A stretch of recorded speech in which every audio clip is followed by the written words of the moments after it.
Permata TV YouTube Indonesia dengan bangga mempersembahkan sebuah storytelling kekinian abad ini, diangkat dari karya besar Esa Mintarja yang sangat populer di masanya, berlatar belakang kisah tanah Jawa masa lampau dengan judul Kisah Api di Bukit Menoreh.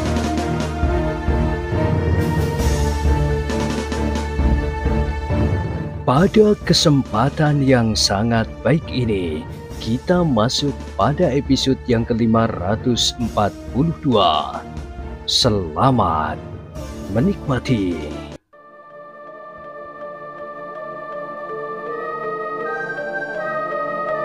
Di akhir kisah sebelumnya disebutkan, Suto Wijoyo sama sekali tidak menjawab. Sementara Ki Juru Martani mencoba untuk meyakinkannya dengan sikap kebapaan. Tetapi Ki Juru Martani tidak terlampau panjang berbincang dengan Suto Wijoyo. Ia tidak ingin membuat anak itu jemu terhadapnya. Karena itu, maka ia pun kemudian mengalihkan pembicaraan pada luka-luka ayahnya yang didapatkannya di tepi Kali Opak. "Kau kenal dukun dari Dukuh Pakuan itu?" bertanya Ki Juru Martani. "Maksud paman?" "Kiai Gringsing." "Oh." Suto Wijoyo menengadahkan wajahnya. Karena pembicaraan itu agaknya sudah bergeser, maka sikapnya pun segera berubah. "Aku mengenalnya dengan baik, paman." "Apakah menurut pendapatmu, ia memang seorang dukun dari padukuhan kecil di dekat Jati Anom itu?" "Maksud paman?" "Apakah kau tidak melihat sesuatu yang dapat menumbuhkan persoalan di dalam hatimu tentang orang tua itu?" Raden Suto Wijoyo mengerutkan keningnya, namun kemudian ia berkata, "Aku kurang mengerti maksud paman. Jika yang dimaksud kemampuan olah kanuragan, sebenarnya lah bahwa Kiai Gringsing memiliki kemampuan yang luar biasa. Itu sudah dapat menumbuhkan persoalan." Suto Wijoyo pun kemudian menceritakan pertempuran yang luar biasa yang telah terjadi antara Kiai Gringsing dan Panembahan Alit. Pertempuran yang jarang sekali terjadi. Pertempuran antara dua orang yang memiliki ilmu melampaui orang kebanyakan. Ki Juru Martani mengangguk-anggukkan kepalanya. Lalu katanya, "Bagaimana kalau Kiai Gringsing itu diminta untuk mencoba mengobati ayahandamu? Seperti yang dimaksud Ki Lurah Branjangan?" "Banyak hal yang akan timbul. Orang tua itu tentu mempunyai pandangan yang jauh mengenai Mataram dan Pajang. Apakah ia pernah menyinggungnya?" "Sekali-sekali, paman. Kadang-kadang Kiai Gringsing senang juga berbicara tentang Mataram dan Pajang." "Demak?" Raden Suto Wijoyo termangu-mangu sejenak, namun kemudian katanya, "Memang ada sesuatu yang tersembunyi pada orang itu. Sejak aku menjumpainya di Sangkal Putung, sebenarnya aku telah diganggu oleh beberapa macam pertanyaan tentang dirinya." "Suto Wijoyo," berkata Ki Juru Martani kemudian, "jika demikian, selagi Mataram menghadapi banyak persoalan sekarang ini, aku sependapat jika kau pergi saja ke Menoreh untuk menjemput Kiai Gringsing. Ia tentu tidak berkeberatan mengobati ayahandamu yang sedang sakit. Sakit ayahandamu bukan sekedar timbul karena ia terluka, tetapi ada penyakit lain yang harus segera mendapatkan pengobatan." "Maksud paman?" Ki Juru Martani tersenyum. Katanya, "Panggil sajalah Kiai Gringsing. Kau tidak usah mengatakan persoalan apapun juga, selain persoalan luka-luka dan sakit ayahandamu. Kau jangan mencoba mencari-cari sebab penyakit itu sendiri. Katakan apa yang nampak oleh penglihatanmu. Itu saja." Sutowijoyo mengerutkan keningnya, tetapi ia tidak bertanya sesuatu karena ia yakin bahwa Ki Juru Martani tentu tidak akan mengatakan lebih jauh daripada itu.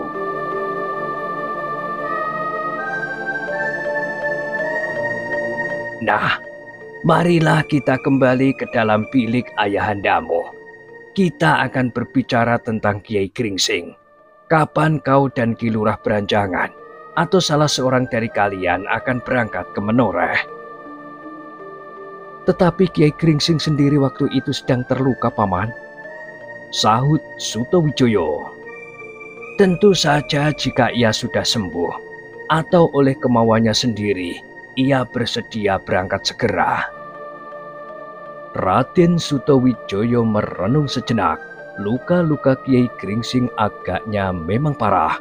Tetapi sebagai seorang dukun yang pandai dalam hal obat-obatan, Sutowijoyo berharap bahwa keadaan Kiai Gringsing telah menjadi baik dan memungkinkan untuk pergi ke Mataram.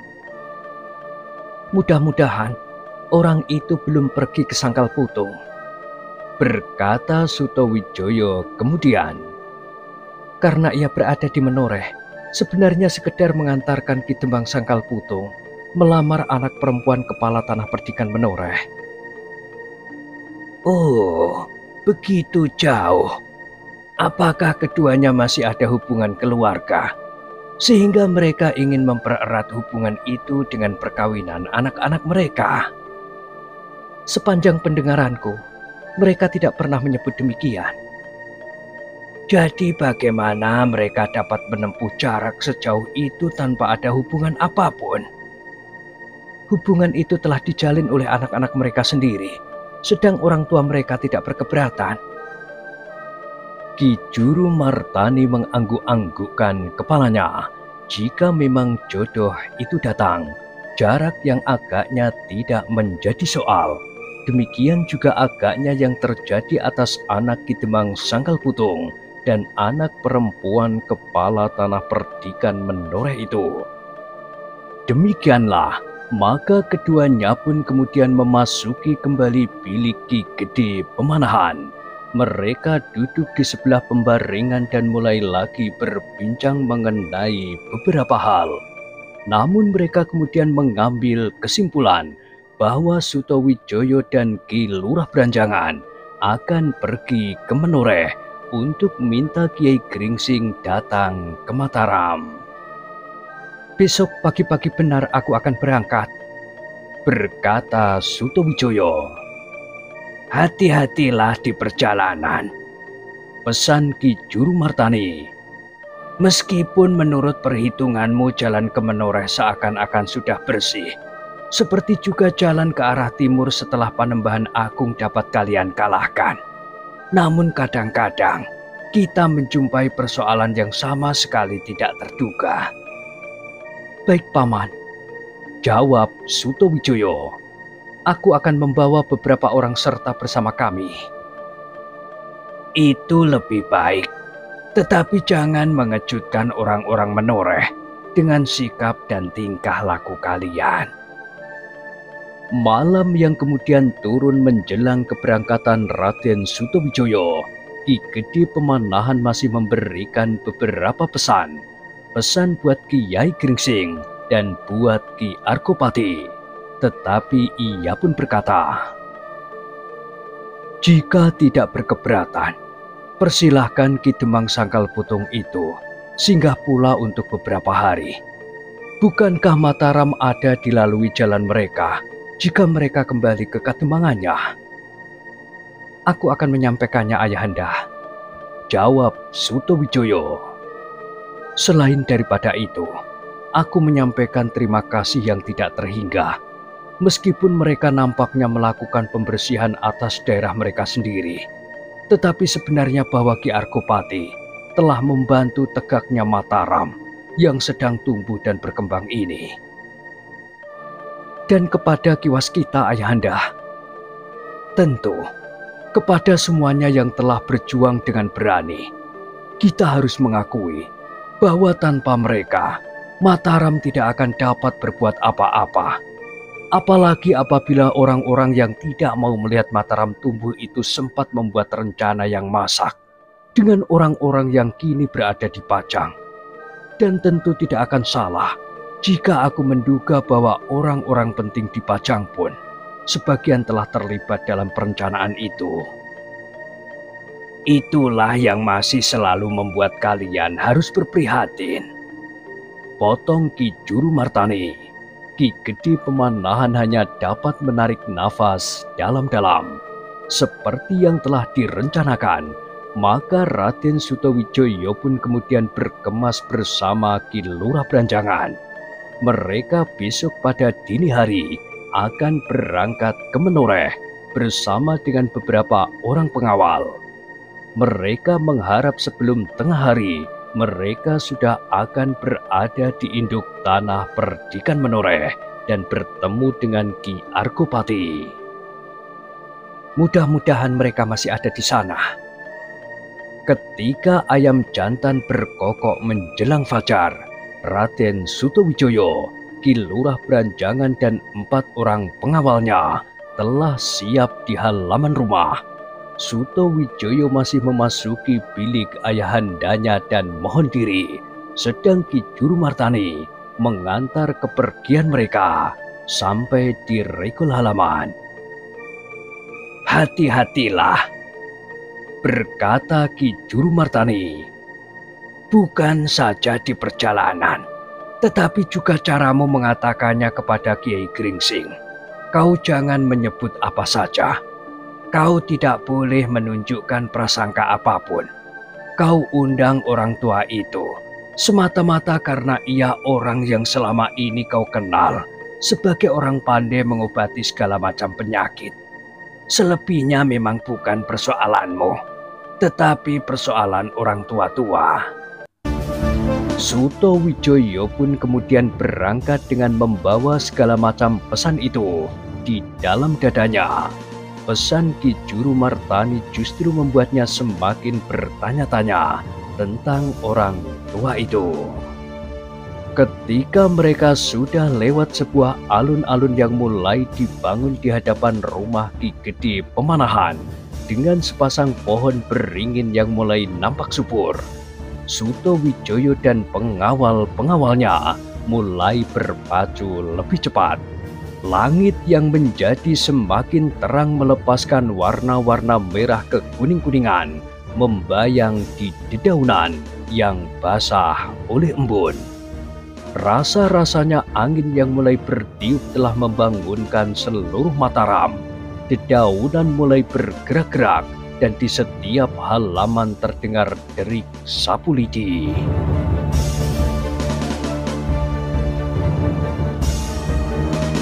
Raden Sutawijoyo menarik nafas panjang. Udara pagi terasa menyegarkan rongga dadanya. Menjelang pagi hari, Raden Sutawijoyo melihat Mataram yang bangkit dan mulai dengan kerja keras seperti yang dilakukan sehari-hari sebelumnya. Di sepanjang jalan Sutawijoyo ternyata tidak dapat berlalu begitu saja tanpa singgah untuk melihat setiap kelompok pekerja yang sedang mempersiapkan diri dengan tugas masing-masing. Untuk beberapa saat lamanya, Raden Sutawijoyo memerlukan berbicara dengan mereka, bertanya-tanya tentang tugas mereka dan hasil yang pernah mereka capai sampai saat terakhir. Kedatangan Raden Sutawijoyo selalu disambut dengan penuh kegembiraan. Namun kedatangannya tidak pernah mengejutkan karena sudah terlampau sering dilakukannya. Yang membuat para pekerja itu heran adalah karena saat itu Raden Sutawijoyo pergi bersama Ki Lurah Branjangan dengan diiringi oleh beberapa orang pengawal. Pakaian yang dikenakannya pun bukan pakaiannya sehari-hari jika Raden Sutawijoyo pergi berkeliling melihat-lihat orang-orang yang sedang giat bekerja tanpa henti-hentinya. "Apakah Raden akan bepergian?" bertanya seseorang pekerja. "Iya, Aku akan pergi ke Menoreh bersama Paman Beranjangan dan pengawal-pengawalku ini. Apakah masih ada sesuatu yang belum terselesaikan? Bertanya pekerja yang lain. Jika yang kau maksud adalah persoalan panembahan aku, maka semuanya sudah selesai. Aku sekarang pergi ke Menoreh dalam persoalan lain. Persoalan pengobatan ayahanda Ki Gede Pemanahan. Para pekerja itu mengangguk-anggukkan kepalanya. Mereka semuanya sudah mendengar bahwa Ki Gede Pemanahan berada dalam keadaan sakit. Bukan saja oleh luka-luka senjata, tetapi sebenarnya ia sedang sakit. Kepergian Raden Sutawijaya ke Menoreh menumbuhkan harapan bagi para pekerja yang menganggap Ki Gede Pemanahan adalah pemimpin mereka. Bukan saja pemimpin, tetapi seakan-akan telah menjadi orang tua mereka. Para pekerja itu pun sudah pernah mendengar bahwa dukun yang pandai yang bernama Kiai Gringsing itu ada di Menoreh. Demikianlah, maka Raden Sutawijaya pun segera melanjutkan perjalanannya. Di beberapa bagian ia melihat para pekerja sudah mulai dengan kerja mereka. Beberapa orang masih saja berusaha memperluas tanah garapan dengan menebang hutan-hutan yang masih pekat. Para pekerja itu tidak perlu takut lagi mendengar bunyi burung kedasi, derap kaki kuda di malam hari, dan tengkorak-tengkorak yang menari-nari di atas punggung kuda yang gemerlapan. Mereka tidak pernah lagi menyebut hantu-hantu alas mentawai. Dengan demikian, maka tugas mereka pun menjadi semakin lancar. Raden Sutawijaya meninggalkan setiap kelompok pekerja dengan memberikan pesan-pesan. Bagaimanapun juga, mereka harus tetap berhati-hati, meskipun sekedar melawan binatang-binatang buas dan ular-ular berbisa yang berkeliaran di beberapa bagian dari hutan itu. Akhirnya beberapa lama kemudian, Raden Sutawijaya bersama para pengawalnya sampai pada ujung jalan yang sedang diselesaikan, sehingga mereka pun kemudian harus melintasi jalan setapak di dalam hutan yang masih lebat.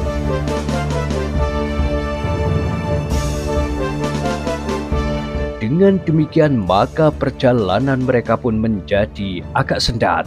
Namun kuda-kuda mereka dapat maju betapapun lambatnya. Baru setelah mereka melampaui hutan yang lebat dan sampai pada sebuah padang perdu dan ilalang, kuda-kuda mereka pun dapat bergerak lebih leluasa, sehingga perjalanan mereka menjadi semakin cepat. Tetapi ternyata bahwa rencana Raden Sutawijaya untuk mencapai padukuhan induk Menoreh menjelang tengah hari sama sekali tidak dapat dilaksanakan. Rombongan kecil itu terlampau banyak berhenti di setiap kelompok kerja, berbicara untuk beberapa waktu, memberikan pesan-pesan, dan kadang-kadang melihat-lihat hasil pekerjaan mereka. Karena itulah, maka pada saat matahari sampai di puncak langit, kuda-kuda mereka pun sedang dituntun naik ke atas rakit untuk menyeberangi Sungai Progo yang arusnya agak besar, karena hujan di bagian ujung sungai itu agaknya sudah mulai deras.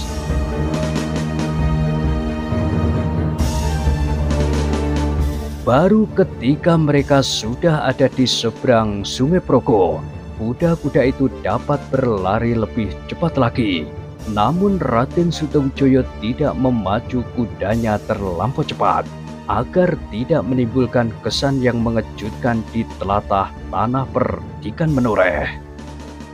Namun demikian ternyata 3 ekor kuda yang tegar telah berpacu mengejar mereka. Kaki-kaki kuda itu berderap sambil melemparkan debu yang putih. Siapakah mereka? Bertanya Raden Sutawijaya. Ki Lurah Beranjangan termangu-mangu. Namun bagaimanapun juga yang mengejar itu hanya 3 orang di atas punggung 3 ekor kuda. ketiganya tentu bukan orang-orang yang pantas menimbulkan bencana atas mereka. Jika mereka orang-orang menoreh, maka mereka tentu tidak akan berbuat apa-apa, sebab mereka sudah mengetahui siapakah Raden Sutawijaya. Apalagi para pengawal tanah perdikan yang telah ikut memburu orang-orang di Padepokan Panembahan Agung. Sedangkan apabila mereka adalah orang-orang jahat, maka jumlah mereka terlampau sedikit untuk dapat berhasil merampas apapun dari Raden Sutawijaya dan para pengawal-pengawalnya. Meskipun demikian, hati Raden Sutawijaya menjadi berdebar-debar. Semakin dekat 3 orang berkuda itu, jantung Raden Mas Sutawijaya menjadi semakin cepat berdetak. Bukan karena ia takut menghadapi bahaya apapun juga, tetapi jika timbul salah paham, maka ia akan berada dalam kedudukan yang sulit. Tetapi jika mereka justru orang-orang berniat jahat dan sama sekali bukan orang menoreh, maka aku tidak terlalu banyak harus mengendalikan perasaan. Aku akan segera dapat mengambil sikap yang tegas terhadap mereka, berkata Raden Sutawijaya di dalam hatinya. Ketika ketiga orang berkuda itu menjadi semakin dekat, maka Raden Sutawijaya pun kemudian menghentikan kudanya, dan para pengawalnya pun berbuat serupa.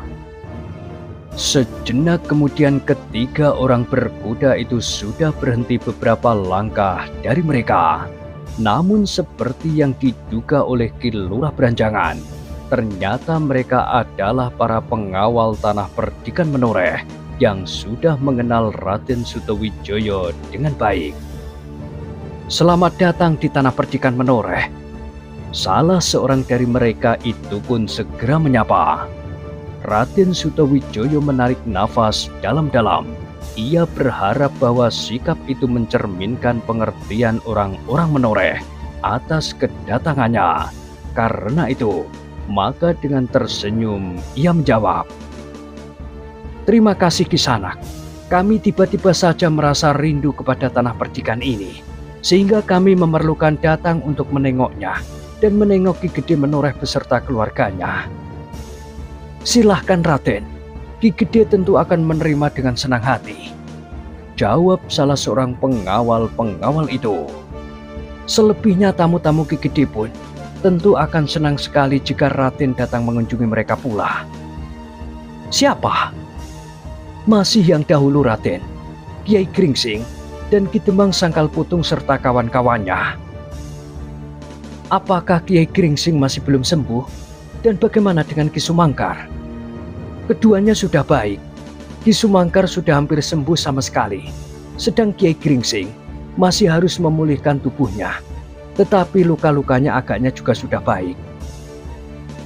"Kebetulan sekali," desis Raden Sutawijaya hampir di luar sadarnya. "Kenapa kebetulan?" bertanya pengawal itu. "Oh," Raden Sutawijaya tergagap. "Maksudku, aku masih sempat bertemu dengan mereka nanti." "Tentu, marilah, aku akan mengantar Raden beserta Ki Lurah sampai ke padukan induk di tanah perdikan menoreh." Demikianlah, maka iring-iringan itu pun melanjutkan perjalanan mereka langsung menuju ke padukuhan induk. Di perjalanan, para pengawal yang dijumpainya masih selalu ingat kepada anak muda yang berani itu. Sambil tersenyum mereka menunduk hormat, apalagi mereka mengetahui bahwa Raden Sutawijaya mempunyai pengaruh yang kuat di Mataram dan di Pajang. Senang atau tidak senang, orang-orang Pajang harus memperhitungkannya, sehingga ada di antara mereka yang terpaksa bekerja bersama dengan Panembahan Agung untuk membatasi perkembangan Mataram dan jika mungkin memadamkan sama sekali daerah yang sedang tumbuh itu. Dan Daksina adalah salah seorang dari mereka yang telah terjerumus ke dalam bencana karena pokal mereka sendiri.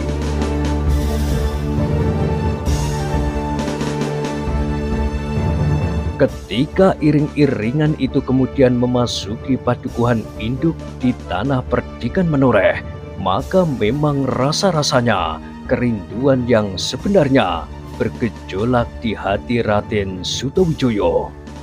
Rasa-rasanya ia memang ingin bertemu dengan anak-anak muda, murid Kiai Gringsing yang hampir sebaya dengan umurnya. Bahkan rasa-rasanya ia ingin juga bertemu dengan Rudito yang saat terakhir nampak memiliki kelainan dari saat-saat sebelumnya. Tetapi Raden Sutawijaya yang tergesa-gesa meninggalkan Menoreh saat itu tidak dapat melihat perkembangan jiwa anak muda itu. Ketika iring-iringan itu menjadi semakin dekat, maka seorang pengawal dari Menoreh itu pun segera mendahului untuk memberitahukan bahwa akan datang beberapa orang tamu dari Tanah Mataram. Kedatangan Raden Sutawijaya pun kemudian telah mendapat sambutan yang ramah, namun dibayangi oleh berbagai macam pertanyaan. Meskipun demikian, Ki Gede Menoreh menahan diri untuk tidak bertanya sesuatu lebih dahulu sebelum Raden Sutawijaya mengatakannya.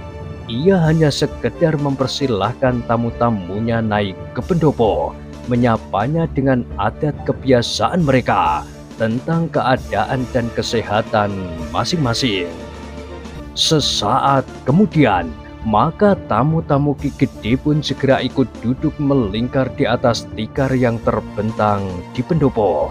Ki Demang Sangkal Putung, Kiai Gringsing yang sudah berangsur baik, dan kedua muridnya, serta Ki Sumangkar. Sementara Prastowo dan Pandanwangi kemudian sibuk menyiapkan jamuan bagi tamu-tamunya. Tetapi Raden Sutawijaya tidak melihat Rudito di antara mereka. Juga ayahnya sama sekali tidak menyertai Ki Gede Menoreh menemuinya di pendopo. Demikian besar keinginannya untuk mengetahui tentang keadaan anak yang manja itu, sehingga ia tidak dapat menahan diri untuk bertanya. "Apakah Ki Waskita masih berada di sini?" Ki Argopati tersenyum. Jawabnya, "Mereka sudah kembali, Raden. Agaknya kedua orang tua Rudito belum sependapat melihat perkembangan jiwa anaknya." "Apa yang terjadi?" "Rudito menjadi bertambah dewasa. Mengagumkan, ia akan menjadi seorang yang disegani." "Tidak dalam hal olah kanuragan, Raden," jawab Ki Argopati.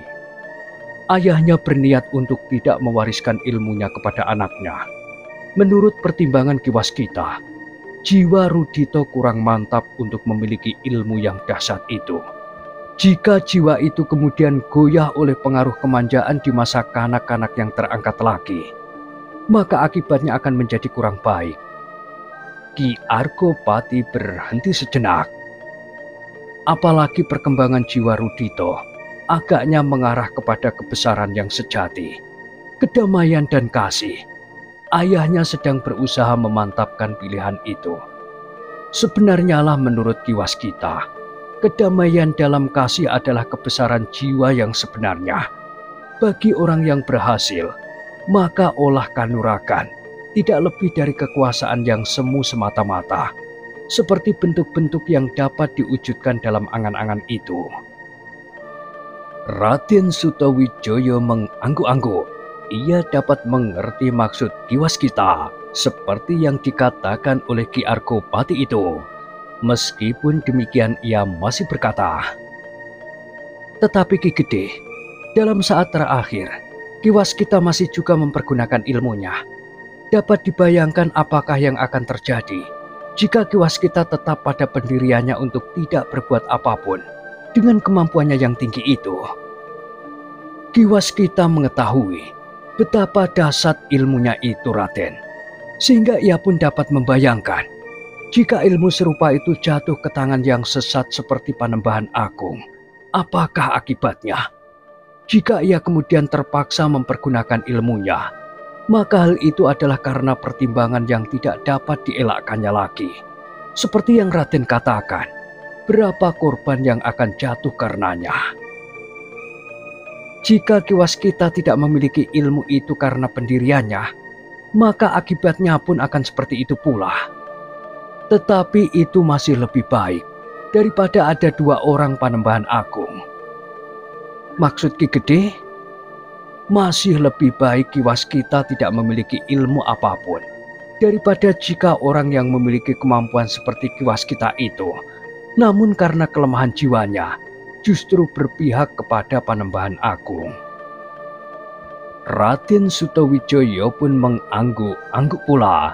Kini ia mengerti sepenuhnya dan ia pun menyadari betapa seseorang selalu dibayangi oleh prasangka-prasangka buruk terhadap sesama, sehingga seseorang merasa perlu membentengi dirinya dengan berbagai macam ilmu. Namun hal itu tidak terjadi secara tiba-tiba, adalah merupakan pengalaman bahwa sepanjang masa yang panjang ternyata telah dibayangi oleh pertentangan-pertentangan dan sifat kekerasan antara sesama. Dan hal itu terjadi sejak manusia dijauhkan dari penciptanya oleh dosa, dan sejak itu pula manusia hanya dapat merenungi ketenangan dan kedamaian dengan penuh kerinduan. Namun yang selalu mempersiapkan dirinya untuk melakukan kekerasan dan pertengkaran. Untuk beberapa saat Raden Sutawijaya berdiam diri merenungi kata-kata Ki Gede Menoreh. Bahkan bukan saja Sutawijaya, tetapi Agung Sedayu dan Swandaru. Tetapi mereka tidak memperbincangkannya lagi. Ketika kemudian Pandanwangi menghidangkan jamuan, maka Ki Argopati pun mempersilahkan tamunya untuk meneguk air panas dan menikmati beberapa potong makanan. Baru setelah itu, Sutawijaya menyampaikan keinginannya, kenapa ia datang ke tanah perdikan Menoreh.